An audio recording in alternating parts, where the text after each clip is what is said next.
While at the Watson Institute, I want to focus on strategies that can curb the prevalence of anemia in Telangana and Andhra in India. Several personal experiences of seeing women around me suffer from anemia inspired me to investigate this issue, and being a medical anthropologist reinforced that passion even further because I felt that I could help redress the wrongs that were done by the government's initiatives, which were initially intended to curb its prevalence but ended up reinforcing it, unfortunately. I'm also excited by the complexity of anemia that requires constant reinvention through the intersection of behavioral science, policymaking, and research. I've developed a social enterprise named Abhilash, which aims to cure anemia by combining two novel solutions. Firstly, we are going to use and sell cast iron pots that naturally infuses iron into food for these families in order to skirt the misconceptions and superstitions that these families in rural areas have long harbored against medicines that actually cure anemia. Secondly, we are going to focus on an issue that has kind of nullified the positive effects of any other anemia curbing initiative so far, which is the worm infestations that plague adults in India. And in order to tackle this issue, we are going to make Indian delicacies, Indian sweets out of a naturally deworming substance, which is roasted pumpkin seeds.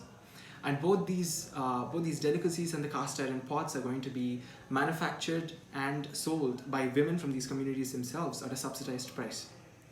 This initiative is currently in its piloting phase, and we have been launching it in two different villages in Andhra and Telangana.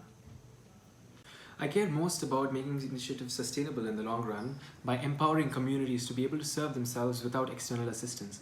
This is precisely why I'm fascinated by the gritty idealism that Watson embodies and trains, as this is the kind of training that would endow me with the skills that I could in turn impart to the stakeholders, which could help them sustain their initiatives.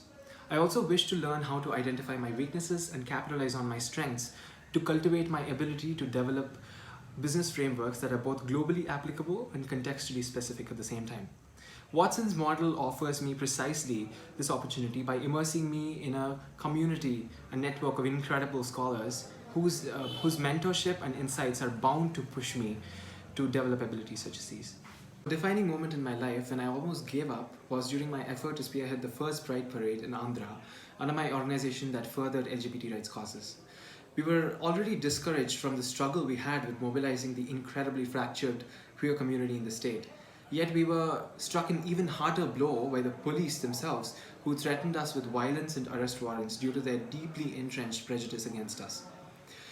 And just when I was on the verge of giving up, this problem turned into a solution of its own when the threats of violence actually worked to unite the whole fractured community and inspired us to assert our identity through a peaceful protest.